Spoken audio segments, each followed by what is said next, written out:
건 이슈 살펴드리겠습니다. 차재권의 차차 나아지겠지. 부경대학교 정치외교학과 차재권 교수님 스튜디오에 모셨습니다. 안녕하십니까? 예, 안녕하십니까? 예, 반갑습니다, 교수님. 예. 자, 국정감사 이야기부터 좀 해봐야 될 텐데 이번 정부 출범 이후에 첫 국정감사 지난 13일부터 시작이 됐습니다. 예.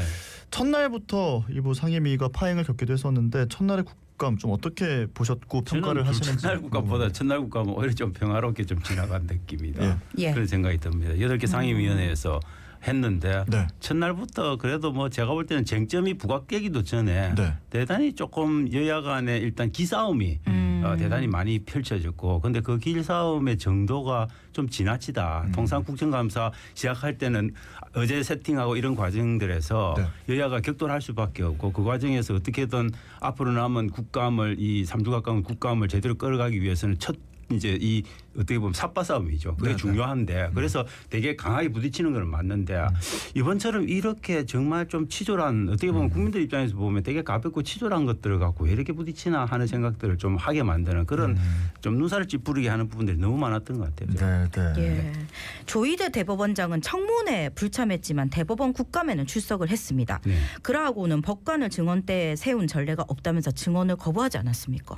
네, 저는 뭐 근데 정원을 거부할 수는 있겠죠. 그리고 통상 이제 우리가 보통 대법원장이라고 하면 사법부의 수장이니까 예. 국회하고 거의 1대1의 어떤 법적인 인격체다 이렇게 보는 거잖아요. 그렇죠. 그러니까 내가 너희들한테 가서 독립된 사법부의 수장으로서 굳이 정원까지 할 이유가 뭐 있냐.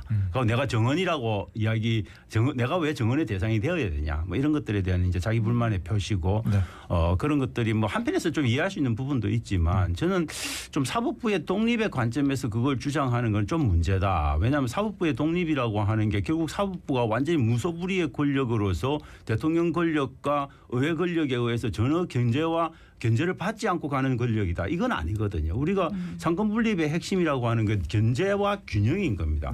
균형을 맞추어서 권력이 서로 견제하게 함으로써 권력의 독단적인 어떤 그런 행태들을 막자는 거거든요. 그러면 사법부도 당연히 국회로부터 견제를 받아야 되는 겁니다. 대통령과 사법부 관계라고 하는 건 좀 덜 그렇지만 저는 국회와 사법부의 관계는 긴장 관계일 수밖에 없는 겁니다. 그리고 아무리 우리가 상권 분립을 이야기하지만 모든 권력의 원천은 처음부터 우리가 어떻게 보면 이 민주주의 체제가 시작하는 처음부터 국회로부터 나오는 게 원칙인 겁니다. 그럼 국회의 강력한 통제가 사법부에 대해서 가해질 수도 있는 거죠. 사법부가 제대로 잘하면 물론 그럴 필요가 전혀 없지만 사법부에 많은 의혹들이 생기면 그렇게 갈 수밖에 없는 부분이고, 그거는 제가 볼 때는 국회의장이 조희대 대법원장 나와라 나랑 한번 맞짱 뜨자 이런 표현이 아니거든요. 국민이 의혹이 있으니까 부르는 겁니다. 그럼 와서 저는 최소한 말은 해줘야 된다. 저는 그런 입장인데 뭐 또 사법부의 수장의 입장에서는 좀 불편할 수 있다. 그것도 좀 일부는 이해는 할 수 있습니다. 그러니까 뭐 이해가 가는 부분도 있지만 어쨌든 견제, 균형 이런 것들을 생각했을 때 뭐 아예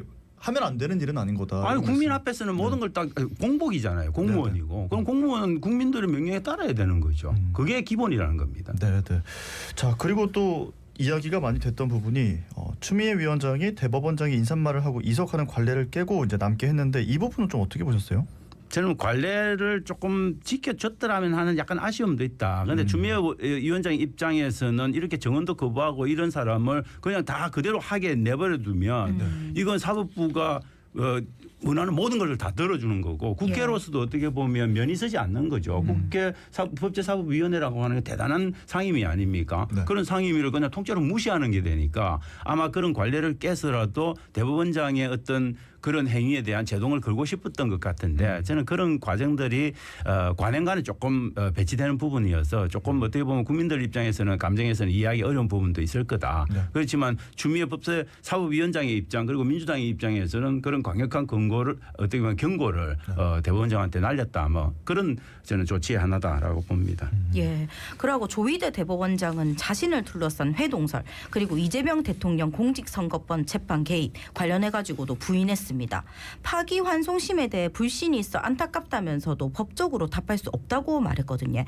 요거는 어떻게 보셨습니까? 그냥 아무것도 말해주고 싶지 않다. 내가 너희들한테 왜 이걸 굳이 이야기해야 돼? 뭐 이런 거죠. 나는 내 스스로가 깨끗하면, 근데 군주가 그런 거죠. 나는 군주가 스스로 깨끗하면 그냥 내가 깨끗하다고 선언하면 그걸로 끝이야. 너희들이 왜 이유를 물어?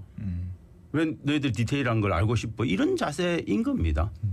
저는 그런 기본적으로 우리나라의 법조 엘리트들 그리고 그 법조 엘리트의 가장 중심에 있는 대법원장이 갖고 있는 정신 세계를 그대로 드러낸 행위다라고 봅니다. 왜냐하면 이 지금 관련된 게 왜 그러냐면 기본적으로 대법원장이 그리고 대법원이 제대로 된 어떤 은행을 보이지 않아서 생긴 문제지 않습니까? 그런데 전혀 지금까지는 볼 수 없었던 엄청나게 빛의 속도로 이재명 지금 대통령에 대한 네.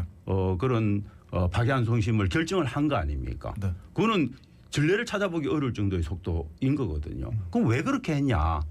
생각을 해보면 대법원에 1심에서 유죄 때렸던 게 2심에서 무죄가 나왔어요. 1심과 2심이 달라요. 네. 그러면 고등법원은 그래도 1심보다는 훨씬 권위 있는 법원체 아닙니까?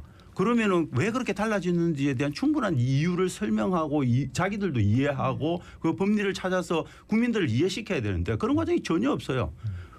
저는 법원 행정처장이 하는 이야기가 판결문 딱 보면 안다. 국민들 판결문 보면 몰라요. 자기만 아는 거죠. 국민들한테 설명을 해야죠. 설명을 못하면서 이런 말을 하면 대부분의 저는 그런 어떤 존엄이 떨어진다. 그렇게 보는 거죠. 네, 네.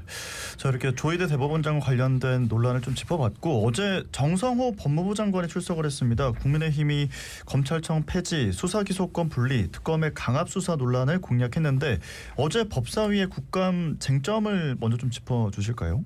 저는 법사위가 뭐 국감 쟁점이라고 할 정도까지도 없고 법사위는 어제 뭐 다른 여러 가지 일들 때문에 많이 음성이 오가고 해서 더 이런 것들이 사실은 이렇게 정확하게 스포트라이트를 못 받은 부분이 있는데 네. 저는 정성호 어떻게 보면 법무부 장관이 여당의 장관이지만 사실은 여당으로부터 되게 비판을 좀 많이 받고 있습니다. 왜냐하면 어떻게든 검찰 개혁의 속도 조절을 좀 해야 된다는 내면의 이제 심정을 갖고 있기 때문에 네. 그런 부분들 때문에 사실은 국감장 들어와 가지고 검찰청을 완전히 폐지할 거냐 뭐 이런 것들에 대한 완전히 폐지하고 완전히 없애야 된다라고 하는 그런 어떻게 보면 또 야당 내부에서 야당 중에서도 또 조국 혁신과 같이 강력하게 나가는 네. 그런 정당들이 요구하고 이런 것들에 대해서 또 나름대로 검찰청 입장에서 또 방어를 하는 뭐 그런 모습들 속에서 저는 검찰청 폐지의 어떤 깊이 그다음에 수사권과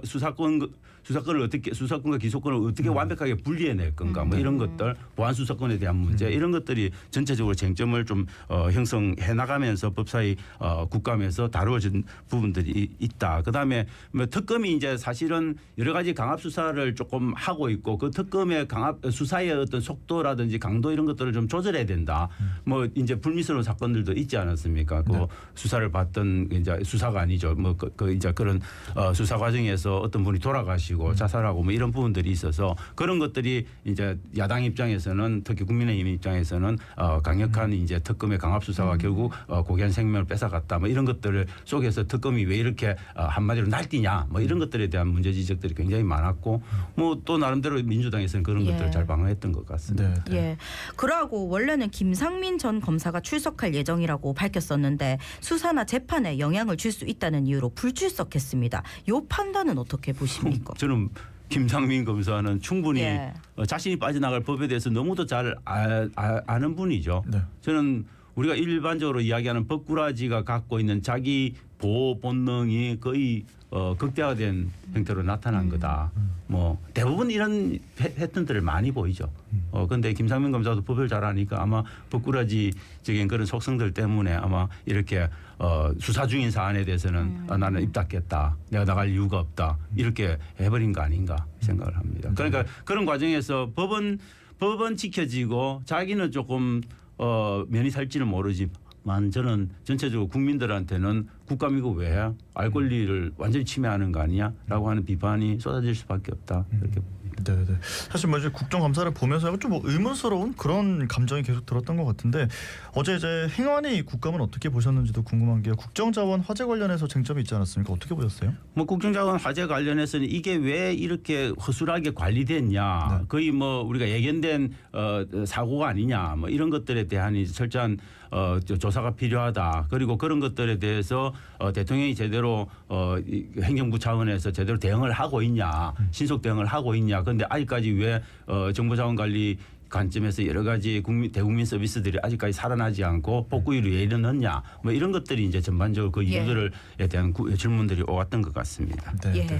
그러고 연휴 기간 동안 대통령 부부의 예능 출연이 많이 회자됐는데 프로그램 적적성을 두고 여야가 공방을 이어갔습니다. 이 부분은 어떻게 보셨습니까? 뭐 이제 타이밍의 문제였는데 프로그램의 적정성은 저는 있었다라고 봅니다. 예. 근데 이 프로그램이 과거에 뭐 윤 대통령이 나왔던 그 프로그램처럼 개인 사생활에다가 맞춘 그런 건 아니었거든요. 여기는 예컨대 한식의 어떤 K푸드의 예. 문제를 갖고 그걸 대단히 중요한 아젠다로 갖고 갔던 거죠. 저도 처음부터 끝까지 거의 다 봤는데 거기 어떤 그 대통령 부부의 개인 신상에 대한 어떤 이야기들도 사실은 거의 없었다고 봅니다. 그래서 그냥 요리 경연대회를 본 느낌, 그 속에서 대통령 내외가 나와가지고 그 요리에 대한 분평을 하고 이런 것들을 갖고 어떻게 K푸드로 성장시켜 나갈 거냐 이런 데 대한 의견들을 나누는 정도였던 거거든요. 그래서 저는 내용상으로는 전혀 문제될 게 없었고 저는 야당 일부에서 이야기하는 것처럼 그런 것들이 마치 대통령의 홍보용이었다라고 이야기할 정도까지는 아니었다 그렇게 봅니다. 네, 네. 자, 그리고 과방위 국감에서요. 민간인 신분이 된 이진숙 전 위원장이 일반 증인으로 직접 출석을 했습니다. 이 부분 어떻게 보셨어요? 뭐 당연히 일반 증인 지금 일반인이니까 네. 증인으로 나올 수밖에 없었는데 이준숙 위원장은 뭐 사실 그 체포영장 기각되고 나서부터는 마치 날개를 단 듯이 지금 뭐 우길승천하고 있는 그런 기분을 보이시더라고요. 대단히 큰 소리로 질타를 하고 이재명 대통령한테 잘못 보이면 나처럼 되는 거냐라고 자기가 수갑 잡던 이야기 다시 하고 뭐 이런 과정들이 있었는데 어떻게 보면 어제 저는 그런 어떤 과방위 국감이 사실 이준숙 국감으로 끌려갔을 가능성이 굉장히 높았다고 봤어요. 왜냐하면 이준숙이 그럴 수 있는 위치에 있고 언론의 스포트라이트를 받고 있고 언론은 아마 이준숙 전 방통위원장이 하는 이야기들 하나하나 다 옮기면서 모사할 가능성이 매우 높았는데 과방위가 어제 아시다시피 여러 가지 문제들 때문에 엉망되어 버렸지 않습니까? 네네. 그런 과정들을 거치면서 저는 어떻게 보면 이진숙 씨가 뭔가 좀 더 스포트라이트를 받을 부분들이 오히려 줄어드는 말이다. 그렇게 저는 평가를 합니다. 그래서 예. 이진숙 씨는 집에 가서 조금 억울해하지 않았을까? 뭐 그런 생각도 좀 들더라고요. 예. 자, 윤 전 대통령, 이재명 정부 모두 국감의 대상이 되는데 여야에 밀고 나가는 방향, 국감 전략이라고 하면 어떤 걸 들 수 있을까요? 저는 국감은 통상적으로는 이제 야당은 공격 일변도에 공격적인 전략 스탠스를 취할 수밖에 없고 여당은 수비적인 스탠스를 취할 수밖에 예. 없는 입장인데 지금 이 국정감사는 내란 특검을 비롯한 세 개의 3대 특검이 진행되고 있고 그 과정에서 이전에 정권을 잡았던 야당이 해놓았던 일들까지도 겹쳐 있는 거기 때문에 예. 사실은 이 여당은 수비, 야당은 공격이라고 하는 전통적인 국정감사의 이 룰이 지금 통하지 않고 있어요. 아마 제가 볼 때는 국정감사가 지금 이렇게 파행으로 많이 가고 아마도 3주 동안 파행이 아마 계속될 가능성이 높다고 보는데 그렇게 되는 이유가 그 어중간한 그러니까 대통령의 집권 4개월 만에 만들어지는 그 어중간한 국감이고 그다음 내란을 종결해야 되는 그런 상황에서 만들어지고 있는 국감이어서 조금 어떻게 보면 여야의 전통적인 그런 공격 방어 전략은 안 통할 가능성이 있고 그것들이 막 섞여서 믹스돼서 나타날 가능성이 매우 높다 그렇게 봅니다. 그럼에도 불구하고 저는 기본적으로 여당은 지금 현직 대통령의 어떤 국정 운영을 뒷받침하는 그런 방어적인 스탠스를 취할 수밖에 없을 거다 그렇게 보죠. 네. 자, 국정감사가 이제 11월 6일까지 계속될 텐데 앞으로 이어지는 국정감사 이거 좀 어떻게 될 걸로 전망하세요? 저는 앞으로도 동일한 모습들이 비슷하게. 계속 되풀이될 가능성이 높다. 그렇게 되풀이되는 거는 지금도 말씀드렸듯이 이 국감이 벌어지고 있는 이 지금 현재의 시대적 상황, 시대적 예. 난제가 너무도 많이 쌓여 있기 때문이다.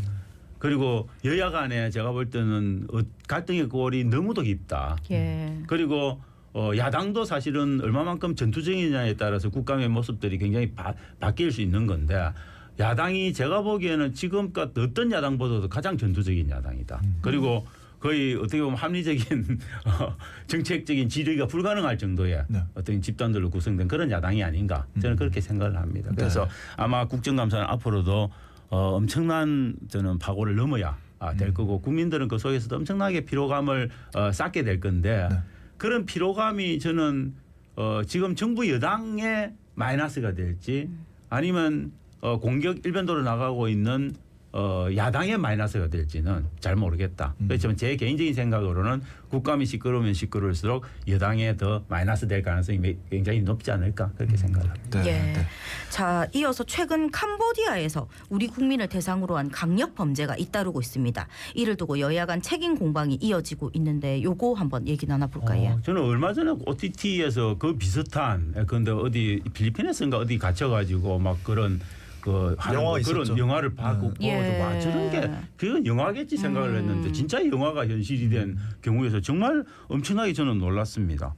그래서 이게 이제 여야 간에 공방하고 있는 부분은 약간 어떻게 보면 제 입장에서는 좀 찌질해 보이는 부분인데 여당은 이제 하는 게 이 지금 그 이전 정권인 윤 전 대통령이 캄보디아를 엄청나게 사랑해서 엄청난 외교 차관도 제공을 공적 원조도 제공하고 그렇게 해서 캄보디아를 관리했는데 네. 그 캄보디아에서 일어난 일 아닙니까? 네. 그러니까 도대체 어떻게 관리한 거냐 이런 이제 물음을 던질 수밖에 없는 거고 이제 야당 입장에서는 그건 그때 일이고 지금 당장 일어난 이 사건에 대해서 당신들은 어떻게 대처하고 있는 거냐 왜 이렇게 대처가 늦고 제대로 못하냐 이런 이제 여야 공방이 오고 가고 있는 거죠. 그래서 결국은 전형적인 뭐 여야 간의 내로남불 좀 공방이 있었다 그렇게 봅니다. 그러니까 이게 지금 뭐 사망자도 있고 또 사람 수도 많고 하기 때문에 국민 안전이 최우선 돼야 되는 것 같은데 이걸 가지고 또 싸울 문제는 캄보디아라는 아니지 않나 나라가 싶기도 쉽지 하고. 않은 나라다. 그 나라에서 적어도 필리핀보다 더 심각한 나라고 필리핀 같은 경우는 우리나라의 이제 수사관들이 가서 사법 시스템이 가서 형사 시스템이 가서 거기서 국제적인 공조를 하면서 그런 뭡니까 범죄 조직들과 맞서고 있거든요. 네. 그런 것들이 있는데 데스크가 별도로 있습니다. 코리안 데스크라고.